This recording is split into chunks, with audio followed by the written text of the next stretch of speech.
আপনার বক্তব্য আল্লাহ ভরসা অনেক শুনেছি। মোবাইল চালু যদি করি আল্লাহ ভরসা, তাহলে শুনতে পাই। আপনার আল্লাহ ভরসার একটা বক্তব্য আমাদের মনে আছে। আপনি বলছিলেন মূসা আলাইহিস সালাম আগে আগে পালিয়ে যাচ্ছেন, পিছনে পিছনে ফেরাউন ধাওয়া করছে সদল বলে। হঠাৎ গিয়ে সামনে পাহাড় পড়ল, তিনি আর যেতে পারবেন না। সামনে মুখে পাহাড়, বামে ফেরাউন, পিছনে ফেরাউন, ডানে কুলজম সাগর, বাঁচার কোনো পথ নেই। মূসা আলাইহিস সালামের সঙ্গী সাথী বললেন, ইন্নাল্লাহ মুদরাকুন, আমরা আটকা পড়েছি, আমরা এখন ফেরাউনের হাতে বন্দী।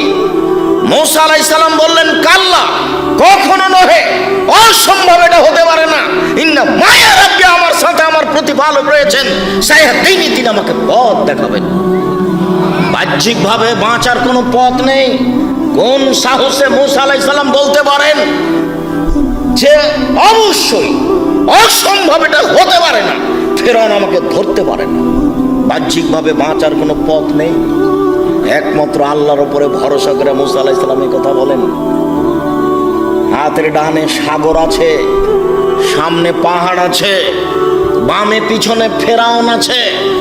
সঙ্গী সাথী বলছেন, আমরা আটকা পড়েছি, আমরা ফেরাউনের হাতে ধরা পড়েছি। তখন মূসা আলাইহিস সালাম বলছেন, কাল্লা, কখনো নহে, অসম্ভব, এটা হতে পারে না। ইন্না মায়া রাব্বি, আমার সাথে আমার প্রতিপালক রয়েছেন, সায়াহদিনী, তিনি আমাকে পথ দেখাবেন।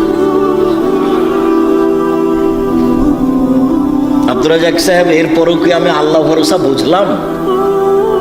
আপনি যেটা বললেন সেটা আমার মনে আছে, কিন্তু আমি কি আল্লাহ ভরসা বুঝলাম? তাহলে আপনি সহজভাবে মনে করেন, বাসা বাড়ি থেকে যখন বের হবেন তখন বলবেন, বিসমিল্লাহি তাওয়াক্কালতু আলাল্লাহ, আল্লাহর নামে বের হচ্ছি, আল্লাহর নামে ভরসা করি, বিসমিল্লাহি তাওয়াক্কালতু আলাল্লাহ। তারপর আর একটু লাগিয়ে দেন, লা হাওলা ওয়ালা কুওয়াতা ইল্লা বিল্লাহ।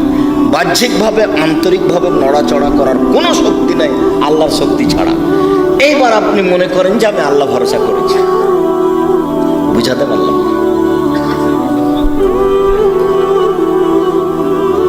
এতেই আপনি মনে করবেন। এবার যখন কোনো কাজ করবেন, কে যখন বলবে যে এটা করে দিতে হবে, তখন আপনি বলবেন না যে করব, আপনি বলবেন করব ইনশাআল্লাহ। এই দুটা পথে আপনি ধরে নেন যে আমি এখন আল্লাহর উপরে ভরসা করে আছি। এটা হবে সহজ। কোনোদিন নিজে বলবেন না, ছেলে বলছে আব্বু আমার জন্য কলম আনবেন, বলবেন না যে আনবো। কিভাবে বলবেন? আনবো ইনশাআল্লাহ। তাহলে কাজটা আপনার উপরে থাকলো না, হোক আর না হোক। যদি ভুলে গিয়ে থাকেন তো ইনশাআল্লাহ, যদি কিনতে না পারেন তো ইনশাআল্লাহ, যদি কিনতে পারেন তো ইনশাআল্লাহ, মানে আল্লাহর উপরে আছে, যদি আল্লাহ চাই। আচ্ছা ঠিক আছে আব্বু, কিনবো ইনশাআল্লাহ, যদি আল্লাহ চাই। তাহলে আপনার আল্লাহ ভরসা বহাল থাকলো। তাহলে মনে রাখবেন, রাখতে পারবেন কি? বাড়ি থেকে বের হওয়ার সময় বলতে হবে, বিসমিল্লাহি তাওয়াক্কালতু আলাল্লাহ, লা হাওলা ওয়ালা কুওয়াতা ইল্লা বিল্লাহ। আর কাজ যখন করবেন, কথা যখন বলবেন, তাতে লাগিয়ে দিতে হবে কি? ইনশাআল্লাহ। তাহলে আল্লাহ ভরসা বোঝা যাবে। আবু দারদা রাদিয়াল্লাহু তাআলা আনহু বলেন, রাসূল সাল্লাল্লাহু আলাইহি ওয়াসাল্লাম বলেছেন, বিচারের মাঠে মুমিন পুরুষ নারীর নেকির পাল্লায় সবচেয়ে ভারী নেকি হলো সদাচরণ, ভালো আচরণ। নওয়াস ইবনে সামান আনসারী রাদিয়াল্লাহু তাআলা আনহু বলেন, সালতু রাসূলুল্লাহ সাল্লাল্লাহু আলাইহি সাল্লাম মাল বিররু ওয়াল ইসমু। আমি নওয়াস ইবনে সামান আল্লাহর নবীকে একদা জিজ্ঞাসা করলাম, আল্লাহর নবী, পাপ কি জিনিস, নেকি কি জিনিস, একটু বলবেন? আমি জানতে চাই পাপ কাকে বলে, নেকি কাকে বলে। তখন আল্লাহ রাসূল উত্তরে বললেন, আল বিররু হুসনুল খুলুক, নেকি হচ্ছে ভালো আচরণ। তিনি বললেন না নেকি হচ্ছে তাহাজ্জুদ, তিনি বললেন না নেকি হচ্ছে কোরআন তেলাওয়াত, তিনি বললেন না নেকি হলো হজ, তিনি বললেন না নেকি হলো সুবহানাল্লাহ বলা। তিনি জিজ্ঞাসার উত্তরে বললেন নেকি হলো ভালো আচরণ। মনে থাকবে না মনে হয়? জিজ্ঞাসাটা কি ছিল? নেকি কি জিনিস? কোনো সময় বউ স্ত্রীকে গালি দিবেন না। যখন তখন, এই তো গ্রামে বাড়ি, একটু 19-20 হলে স্ত্রীকে গালি দিবেন না। স্ত্রী খুব দামি সম্পদ, মহিলারা খুব দামি সম্পদ, কথায় কথায় তালাক দিয়েন না। আর ভুলেও কোনোদিন বইয়ের নামে অ্যাকাউন্ট খুলে বিদেশে যাবেন না। বাপের সাথে গন্ডগোল হয়েছে হোক, অ্যাকাউন্ট বাপের নামে খুলতে হবে। স্ত্রীর নামে যদি অ্যাকাউন্ট খুলে বাইরে যান, স্ত্রী আপনার যতই ভালোবাসার বস্তু হোক না কেন, কয়দিন পরে সবটি টাকা নিয়ে চলে যাবে। যত জিজ্ঞাসা আছে আমার কাছে, তার শতকরা 30% জিজ্ঞাসা এটা আছে। এই কাজ ভুলেও করবেন না। সদাচরণ পাওয়ার সবচেয়ে পৃথিবীতে বড় হকদার বাপ মা। বাপ মায়ের সাথে ঝগড়াঝাঁটি ঝামেলা আছে, এ কথাই ঠিক। এরপরেও বাপ মা আমার ভালো আচরণ সবচেয়ে বেশি পাবে, এ কথাও ঠিক। কোনোদিন বাপ মায়ের মুখের উপরে রাগ করে কিছু বলে কিছু সফলতা আনার চেষ্টা করিয়েন না। বইয়ের যখন টাকা পয়সা সব কিছু নেওয়া হয়ে যাবে, তখন আপনাকে ছেড়ে চলে যাবে, তবে আপনার বাপ আপনাকে ছেড়ে যাবে না। ছেড়ে যাওয়ার পথ তার কাছে নেই, ছেড়ে যাওয়ার পথ তার কাছে নেই। তবে বইয়ের সাথে স্ত্রীর সাথে ভালো আচরণ করবেন। কথায় কথায় তাকে তালাক দিয়েন না। তালাক হলো মোলা তুলে খাওয়ার মতন, মানে তুললে গাছটা শেষ। আর শাক যদি উঠিয়ে উঠিয়ে খান তাহলে গাছটা আছে এখনো। তালাক মানে দিলেই শেষ। রাগ করে যদি আর একবার দেন তাহলে শেষ, এটা নিয়ে আর কোনো কথা নেই। কাজেই যেটাই হোক, হইচই যাই হোক, তালাক দিবেন না, সদাচরণ করেন। রাসূল সাল্লাল্লাহু আলাইহি সাল্লাম বলেন, ইন্নাদ দুনিয়া কুল্লুহা মাতা ওয়া খায়রু মাতাই দুনিয়াল মারাতুস সালিহা। পৃথিবী গোটাটাই সম্পদ, পৃথিবীতে যা কিছু আছে সবই সম্পদ। সবচেয়ে উত্তম সম্পদ হচ্ছে ভালো স্ত্রী। এ কথা মুহাম্মদ সাল্লাল্লাহু আলাইহি সাল্লাম বলেন, হাদিস বুখারী মুসলিম। কাজে স্ত্রী এই পরিবারে শান্তি দেওয়ার বস্তু। এই পরিবারে প্রত্যেকটা জিনিস ভালো করে ঠিকঠাক করে সাজিয়ে রাখার বস্তু। ওই পারে সব কিছু ঠিক করে সাজিয়ে রাখতে। ওর অত অভিমান নিয়ে বিবেচনা করবেন না, ওকে ভালোবাসার চেষ্টা করবেন। মহান আল্লাহ বলেন, আমিন আয়াতিহান খালাকালাকুম মিন আজওয়াজিকুম লিতাসকুনু ইলাইহা। আল্লাহর একটা বড় নিদর্শন যে আমি তোমাদের মধ্য থেকে তোমাদের স্ত্রীদেরকে সৃষ্টি করেছি যাতে করে তোমরা সেখানে শান্তি তৃপ্তি পাও। শান্তি তৃপ্তির বস্তু হচ্ছে স্ত্রী। মারলে শান্তি তৃপ্তি থাকে না, গালি দিলে শান্তি তৃপ্তি থাকে না, ঝগড়াঝাঁটি করলে শান্তি তৃপ্তি থাকে না।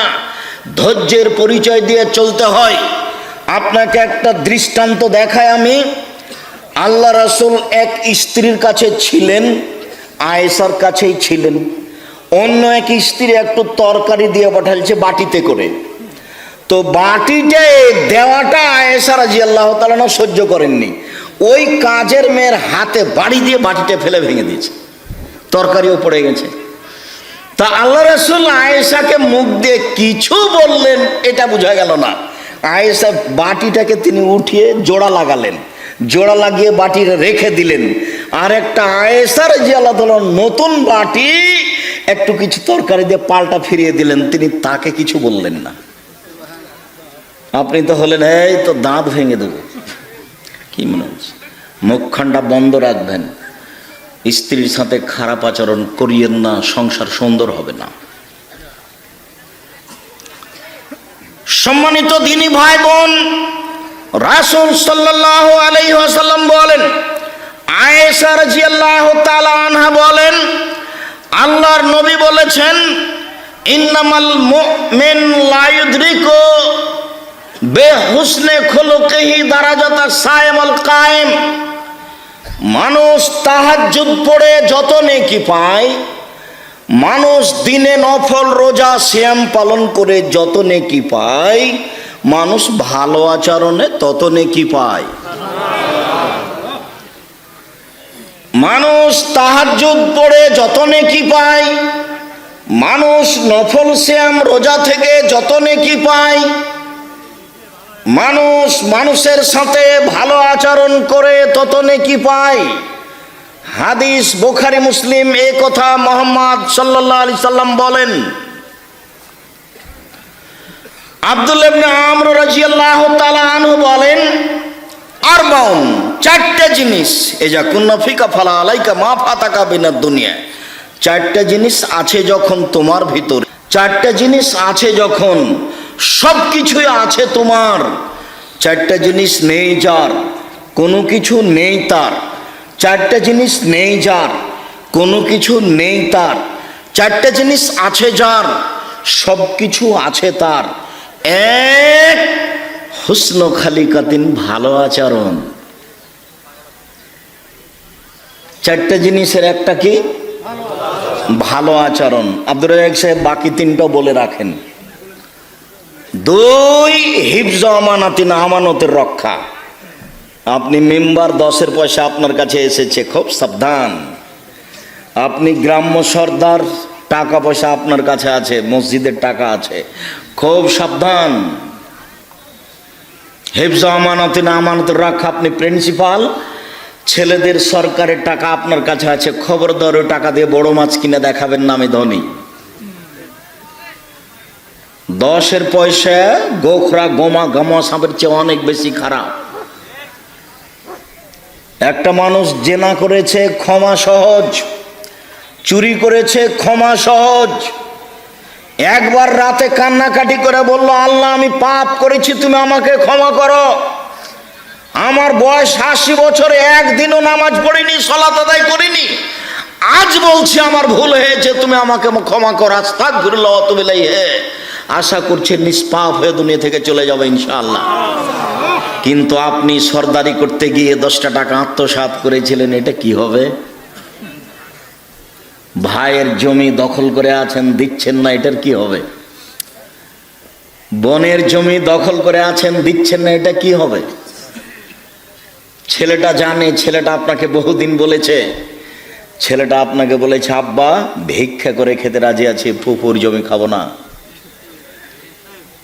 ভিক্ষা করে খেতে রাজি আছি, ফুফুর জমি খাবো না। দাদা মারা গেছে, সকালে আপনি জমি পাবেন, বিকেলে আমার ফুফু ভাগ পাবে, এ কথা নয়। যখন আপনি পেয়েছেন তখনই আমার ফুফু পাবে, এ কথাই ঠিক। 10-এর পয়সা নষ্ট করে, মানুষের হক নষ্ট করে, বোনের হক নষ্ট করে, ছেলেদের হক নষ্ট করে জান্নাত কেনার চেষ্টা করেন না, জাহান্নামের সিদ্ধান্ত আগে হয়ে আছে। হক নষ্ট পাপ, বদনামের পাপ, খুব বড় মহাপাপ। গোখরা সাপ দংশন করলে আপনি একাই মারা যাবেন। ওসর জাকাত ফেতরা না দিলে গোটা পরিবার মারা যাবে। 10-এর পয়সা ভক্ষণ করলে গোটা পরিবার মারা যাবে। বনের জমি না দিলে গোটা পরিবার মারা যাবে, কেউ রক্ষা পাবে না। আল্লাহর নবী বলেন, কুল্লু লাহমিন নাবাতা মিনাস সাওতে কানাতিন নার আওলা বিহি।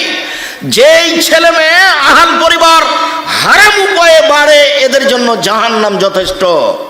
এ কথা মুহাম্মদ সাল্লাল্লাহু আলাইহি সাল্লাম বলেন। তিনি বলেন, লায়াদখুলুল জাসাদা গুযিয়া বিল হারাম, লায়াদখুলুল জাসাদাল জান্নাতা গুযিয়া বিল হারাম। ওই শরীর জান্নাতে যাবে না যেই শরীর হারাম উপায়ে বাড়ে।